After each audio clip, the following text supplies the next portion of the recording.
여러분은 누구를 가장 사랑하십니까? 사랑하면은 누가 먼저 떠오르십니까? 나의 아내, 아니면 남편, 자녀들, 부모님? 아마 대부분의 사람들은 가족을 이렇게 이야기를 할 것입니다. 어느 날 아이들이 제 아내에게 누구를 제일 사랑하느냐라고 물었습니다. 아내가 뭐라고 대답했을까요? 첫째, 둘째, 셋째 이렇게 얘기한 것이 아니라 하나님, 예수님 이렇게 얘기를 했습니다. 그랬더니 아이들이 그런 거 말고 우리 가족 중에요 이렇게 얘기를 하는 거예요.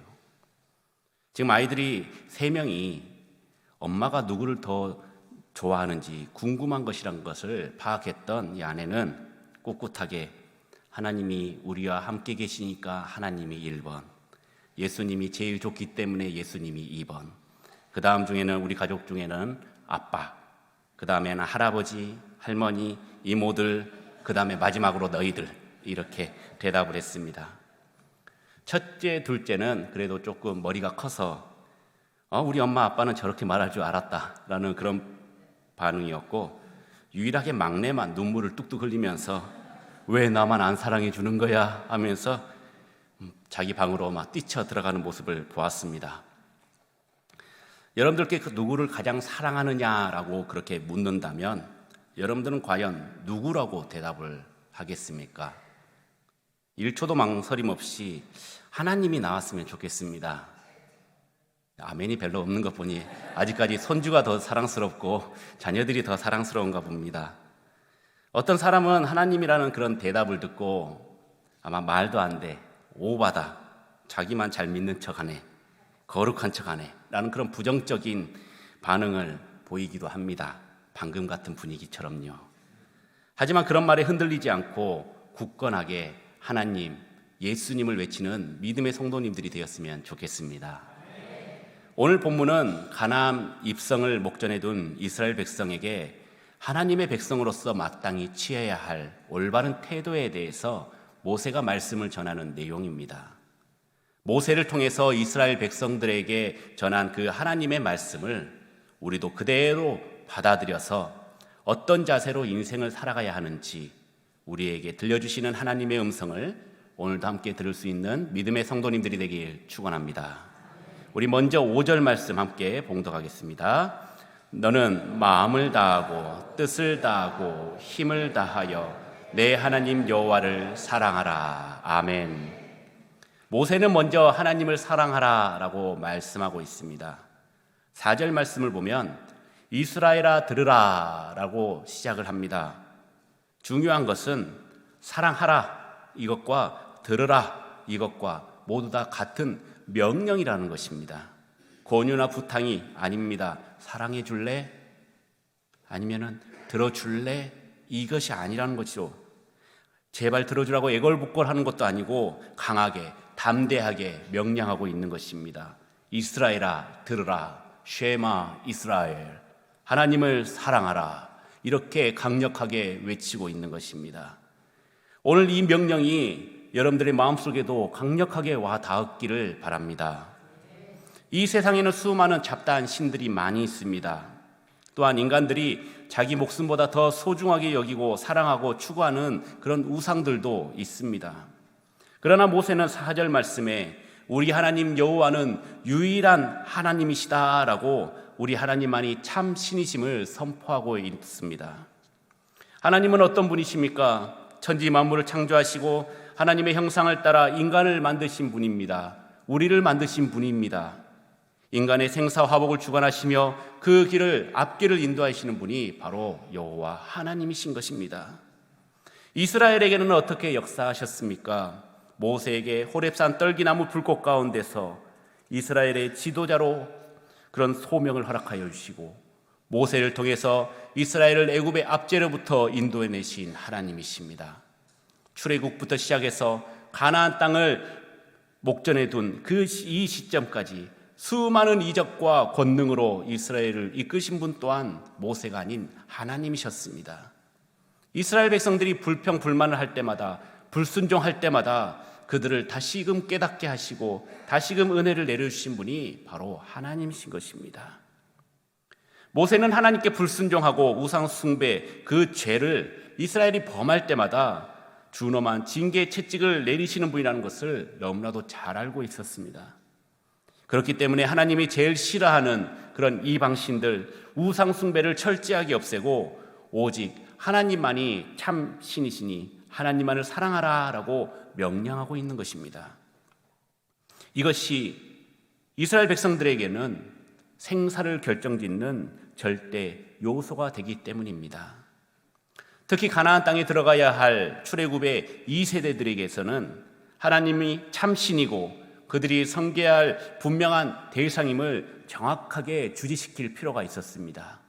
1세대들은 그런 많은 기적과 이적 그리고 애굽에서의 그 고난, 고통을 경험을 했기 때문에 하나님에 대해서 너무나도 잘 알고 또 하나님의 은혜에 대해서 감사할 줄 알았지만 2세대들은 그것을 경험해 본 것이 거의 드물었기 때문에 교육의 필요성이 필요했던 것입니다.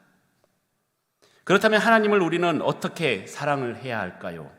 오늘 본문에는 마음을 다하고 뜻을 다하고 힘을 다하여 내 하나님 여호와를 사랑하라 라고 말씀하고 있습니다. 여기에서 마음에 해당하는 히브리어 레바브는 사람의 가장 중심이 되는 곳이라는 뜻을 가지고 있습니다. 히브리인들에게 있어서 이 마음은 자신의 생각과 그리고 의지와 감정이 모두 자리 잡고 있는 곳으로서 한 사람의 인격을 나타내는 단어입니다. 또한 뜻에 해당하는 히브리어 네페시는 일반적으로 숨쉬는 존재, 영혼, 생명을 뜻하는 단어인데 이 뜻이 개역 한글판에는 성품으로 이렇게 번역이 되어 있습니다. 성품의 사전적인 정의는 타고날 성질입니다. 우리 인간의 타고난 성질은 무엇입니까? 바로 죄성입니다. 하나님의 말씀에 의해 변화되지 않는 한 우리의 타고난 성질, 즉 죄성은 끝까지 우리의 마음속에 남아서 하나님을 사랑하지 못하도록 우리의 영혼과 생명을 어둡게 하고 우리의 영혼의 눈을 가리우게 하는 것입니다. 우리는 영혼을 다해서 우리의 타고난 성질인 죄성이 아닌 하나님의 사랑하는 마음으로 하나님 안에서 숨쉬는 존재, 우리의 영혼이 오직 하나님께만 나아가는 그런 존재가 되어야 하는 것입니다. 그리고 힘에 관한 히브리어 메오드는 매우, 굉장히, 대단히, 넘치는 이라는 뜻을 가지고 있습니다. 단순히 우리가 생각하는 그 힘세다 할 때 그 힘이 아니라 사람이 내놓을 수 있는 최대한의 것, 넘치는 활동력이라는 의미를 가지고 있습니다. 나의 전부, 나의 온 힘을 다해서 주님 앞에 나를 내어놓는 것을 말하고 있는 것입니다. 이렇게 마음과 뜻과 힘을 다하여서 하나님을 사랑하라는 말은 하나님에 대한 인간의 전적인 선심과 사랑을 의미하고 있는 것입니다. 하나님을 향한 우리의 신앙은 어떻습니까? 전적인 사랑과 헌신으로 하나님을 사랑하고 계십니까?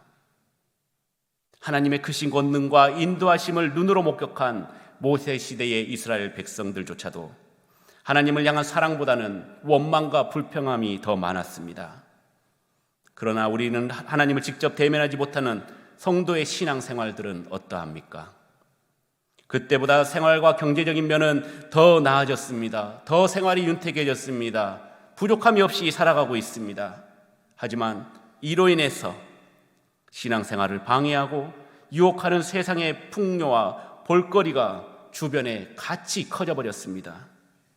육신의 평안함과 안정으로 위기를 느끼지 못할 때가 너무나도 많이 있습니다. 너무나도 무뎌졌기 때문이죠.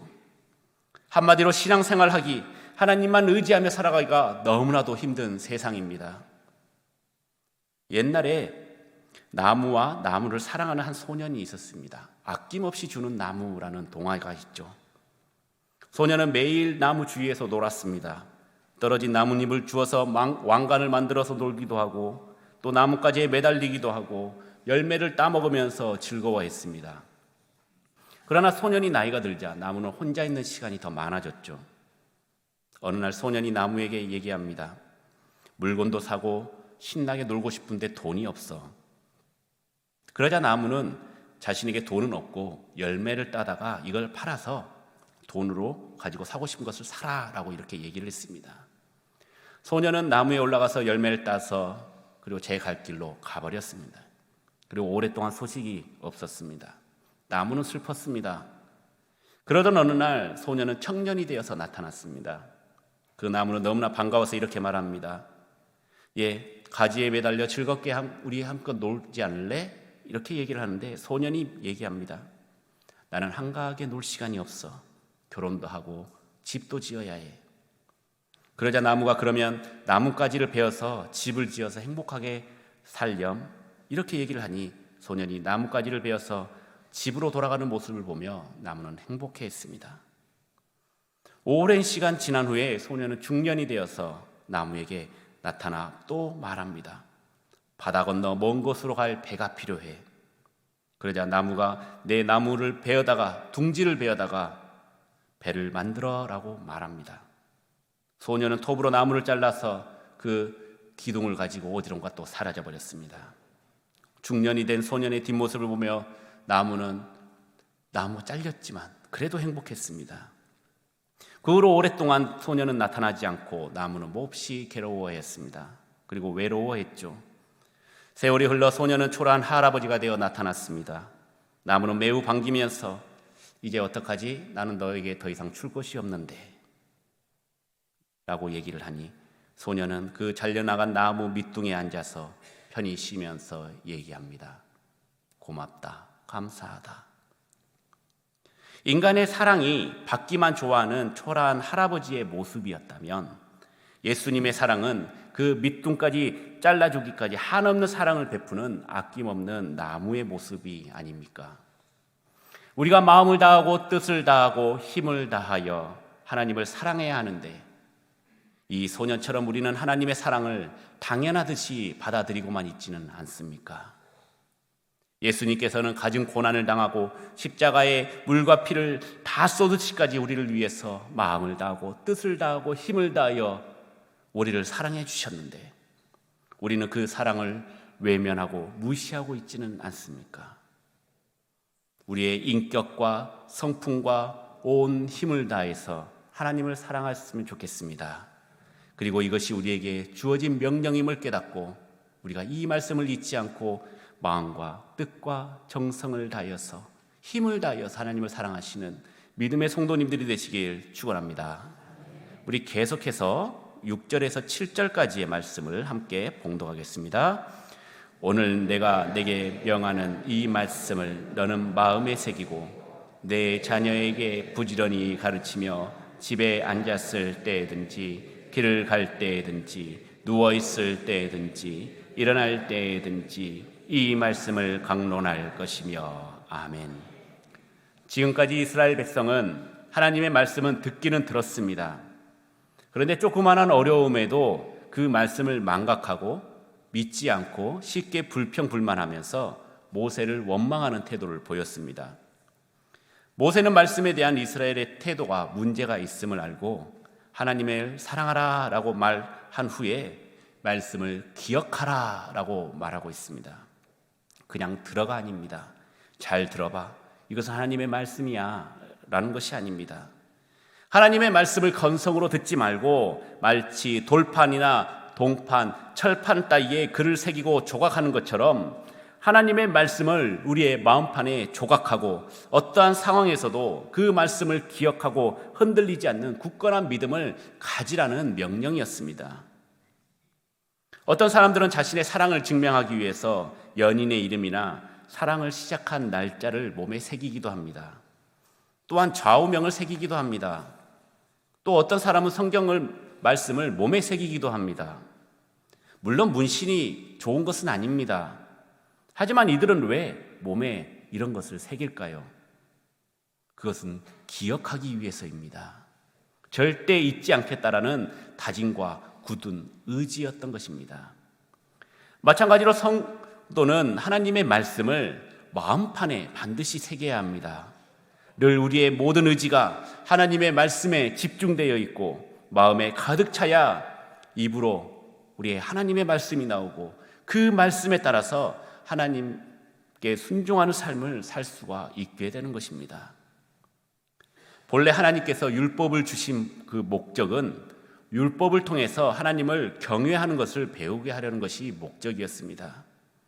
또한 인간의 행동을 제약하는 그런 구속적인 것이 아니라 하나님을 경외하고 그 목소리를 청종하는 자에게 복을 주시기 위함이었던 것입니다. 그러므로 성도가 하나님의 말씀을 마음에 새기고 그 말씀을 순종하면서 산다라는 것은 하나님의 주시는 그 생명과 은혜를 받을 충분한 우리의 마음의 준비가, 새겨질 준비가 되어 있다는 것을 의미하고 있습니다.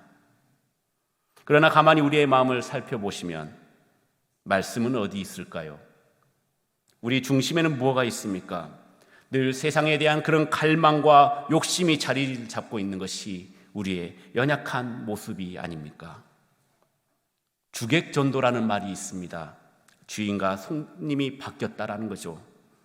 일주일에 한 번 예배 드려주면 됐지라는 생각, 이 정도 적당히 교회 다니면 됐지라는 마음, 그 마음 중심에 세상의 욕심과 욕망만 자리 잡고 있다면 이것이 바로 주객전도인 것입니다.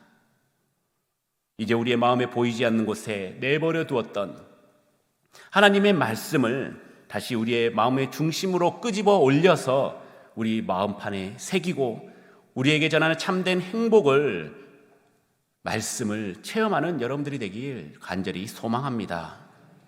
나만 이렇게 말씀을 받는 것이 아닌 말씀을 내 마음속에 새겼다면 그 또한 말씀을 우리 자녀들에게도 전달할 수 있어야 하는 것입니다. 좋은 것을 나만 먹는 것이 아니라 좋은 것을 보면은 자녀들에게도 먹이고 싶고요, 또 주고 싶은 마음이 부모의 마음 아닙니까? 생명의 말씀을 마음에 새긴 우리는 그 생명을 후대에 전달하는 그 사명을 다해서 우리 자녀들에게 말씀을 전해야 되는 것입니다. 그것은 언제입니까? 부지런히 집에 앉았을 때든지 길을 갈 때든지 누워있을 때든지 일어날 때이든지 언제나 어디서나 어떤 상황 속에서도 말씀을 가르쳐야 한다는 것입니다. 엄마들이 아이들 영어 교육을 위해서 많이 하는 것 중에 하나가 흘려듣기입니다. 계속 영어를 틀어놓는 거예요. 아침에 일어날 때부터 잠들 때까지 계속 틀어놓는 겁니다. 일어나자마자 잠들 때까지 영어를 틀어놓으면 언젠간 귀가 트여서 들리고 따라하고 말하게 된다는 것이죠. 우리가 자녀들에게 말씀을 이렇게 열심을 다해서 부지런히 가르쳐야 하는 것입니다. 세상의 학문은 그렇게 가르치면서 왜 하나님의 말씀은 일주일에 단 한 번 우리 교육부 예배 때, 그것도 1시간도 안 되는 그 시간에 올인을 하고 계십니까? 오늘 우리 아동부 친구들이 함께 예배를 드렸죠. 저 친구들은 올해 벌써 말씀을 2개나 외웠습니다. 별것 아닌 것 같아도 이 외우는 것이 굉장히 힘이 듭니다. 그런데 억지로 외우는 것이 아니고 하루에 10번씩 말씀을 읽는 학가다를 하다 보니까 자연스럽게 말씀이 마음판에 새겨지더라는 것입니다. 저희 집도 아내가 학가다 하면은 아이들이 막 손뼉을 치면서 막 얘기를 합니다. 아마 지금 앉아있는 친구들도 시작하면 바로 나올 건데 아마 시키면 부끄러울 것 같으니까 시키지는 않겠습니다. 이만큼 반복적인 그리고 교육 그리고 마음판에 새기는 것이 중요하다는 것입니다. 우리 마지막으로 우리 8절 9절 말씀을 함께 봉독하겠습니다. 너는 또 그것을 내 손목에 매어 기호를 삼으며 내 미간에 붙여 표로 삼고 또 내 집 문설주와 바깥문에 기록할지니라. 아멘. 그렇게 말씀을 외우고 가르치는 것뿐만 아니라 말씀을 손목에 매어서 기호로 삼고 미간에 붙여 표를 삼고 집 문설주와 바깥문에도 기록하라라고 말씀하고 있습니다. 이러한 모세의 명령은 자녀들에 대한 말씀 양육의 사명뿐만 아니라 가르치는 당사자 부모님 역시 하나님의 말씀을 행동 지침으로 삼고 행동과 생각을 항상 그 말씀에 순종시키며 대문을 출입할 때마다 하나님의 말씀을 접하고 그 교훈을 일상 속에 스며들도록 하려는 하나님의 명령이었던 것입니다. 자녀뿐만 아니라 우리의 부모 역시 신앙의 본을 보일 때 올바른 신앙교육이 이루어짐을 의미하는 것입니다. 우리 부모의 바른 신앙과 그에 따르는 실천적인 신앙의 본은 자녀들이 하나님을 올바른 백성으로 양육할 수 있는 중요한 수단이 되는 것입니다.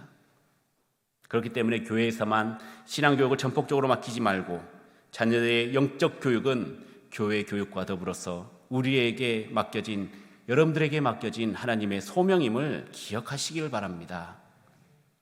여러분들이 하나님을 사랑하는 모습을 보여줘야 됩니다. 하나님께 헌신하고 또 하나님을 위해서 열심히 봉사하는 모습을 우리 자녀들에게 보여줘야 되는 것이죠. 하나님을 우리의 마음과 뜻과 정성을 다해서 사랑해서 그 사랑이 흘러 넘침을 우리 자녀들이 바라봐야 하는 것입니다. 그렇게 된다면 내가 일부러 보여주려고 애쓰지 않아도 자연스럽게 나의 행동과 얼굴과 말에서 하나님의 사랑이 흘러 넘치게 되는 것이죠. 그리고 우리의 자녀들은 그것을 통해서 하나님 아버지의 사랑을 뜨겁게 느낄 수가 있는 것입니다. 그냥 맹목적인 사랑에만 멈추지 마시고 말씀을 우리의 마음판에 새겨서 그 어떠한 사탄 마귀의 공격에도 어떠한 실패와 고난 속과 슬픔 속에서도 말씀을 붙들고 승리하신 여러분들이 되시길 소망합니다. 1955년부터 1975년까지 20년 동안 지속되었던 베트남 전쟁 때 미 해군 전투기 조종사였던 제러마이어 덴튼 중령은 1965년 전투 중에 베트남군의 대공포에 당해서 격추를 당했습니다. 다행히 목숨은 건졌는데 북베트남군에게 잡혀서 존 맥케인이나 제임스 스톡데일 같은 그런 유명한 자들도 미국 포로들이 수용된 하노이 힐튼이라는 별명을 가진 호아로 수용소에 갇히게 되었습니다. 4년 동안 독방에서 지내고 그 모진 고문을 당했죠. 그 호아로 수용소에 수감된 지 10개월쯤에 일본 기자와 인터뷰를 할 기회를 얻었는데 덴튼 중령은 미국의 입장인지 무엇인지 나는 어떻게 되든지 나는 그것을 믿습니다라고 인터뷰를 하면서 덴튼 중령이 전하려는 진짜의 메시지가 있었습니다. 그것은 무엇이냐? 바로 눈 깜빡이였던 것이죠. 모스부호로 TORUTURE 고문이라는 것을 눈 깜빡임으로써 모스부호로 방송을 탔던 것입니다. 그래서 이렇게 하면서 했던 것이죠. 나중에 이 사실을 안 북베트남은 이 덴튼 중령을 더 모진 고문을 가했고 또 호아로 수용소보다 더 끔찍한 쿠록 수용소에 수감을 시켜버렸습니다. 7년 7개월 만에 파리 강화 협정이 체결된 후 석방이 되는데 그는 바로 전역하지 않고 병원에서 회복한 후에 해군에서 계속 근무를 하고 퍼플하트 훈장 2회, 은성 훈장 3회 등 여러 훈장을 받고 미국 엘라바마주 상원 의원까지 지내게 되었습니다. 덴튼은 지옥의 향연이라는 그런 포로 생활의 회고록을 써서 우리에게 보여줬는데 그 책에는 이런 내용이 있습니다. 내가 모진 고문과 혼자라는 외로움과 배고픔을 이겨낼 수 있었던 것은 계속해서 성경을 암송했기 때문이다. 말씀을 잊어버리지 않게 계속 읊조리며 마음속 깊이 새겼다. 그 말씀 암송을 통해 하나님과 교제를 하게 되었고 그 교제가 깊어지니 내가 암송하던 그 말씀이 어느 순간에 기도로 변하게 되었다. 말씀이 기도로 변하기 시작하면서 나의 마음속에는 말할 수 없는 힘을 느끼기 시작했고 모진 고문과 외로움을 이겨낼 수 있었다라고 회고하고 있습니다. 사랑하는 성도 여러분, 바른 신앙은 하나님을 사랑하는 데서부터 시작을 합니다. 하나님보다도 세상을 더 사랑하면 심지어 하나님도 다른 종교의 신들과 마찬가지라고 생각을 한다면 그것은 철저하게 잘못된 신앙으로 바른 신앙이 싹틀 수가 없습니다. 어떤 사람은 이 세상의 다양한 종교가 동일한 절대자를 섬기고 있는데 산꼭대기는 하나지만 올라가는 길이 다 각각 제각각이듯 그 절대자를 각각 다른 이름으로 부를 뿐이라 라는 그런 주장을 펼치기도 합니다. 그러나 오늘 본문에서는 모세가 세상의 유일한 한 참 신이시고 다른 신들은 절대 그릇된 것을 우리에게 말씀하고 있습니다. 오직 유일한 참신인 주 하나님만을 섬기는 신실한 믿음만이 우리의 신앙이고 모세가 섬겼던 그 하나님, 바로 동일한 하나님이 바로 우리가 섬기고 있는 하나님이라는 사실을 잊지 않으시기를 바랍니다. 우리의 마음과 뜻과 힘을 다하여 참 되신 하나님을 섬기고 그 말씀을 마음판에 새기는 신앙의 본을 보임으로써 우리 교회의 미래 일꾼인 다음 세대에게, 자녀들에게 올바른 신앙을 가르치고, 이것이 우리에게 맡겨진 사명이고 이 땅의 역사가 계속되는 한 결코 끊어져서는 안 될 우리의 책임인 것입니다. 쉐마 이스라엘, 들으라 이스라엘, 들으라 성교 중앙교회의 성도들이여, 하나님을 사랑하고 마음과 뜻과 힘을 다해서 하나님을 섬기는 믿음의 복된 성도님들이 되시길 주의 이름으로 축원합니다.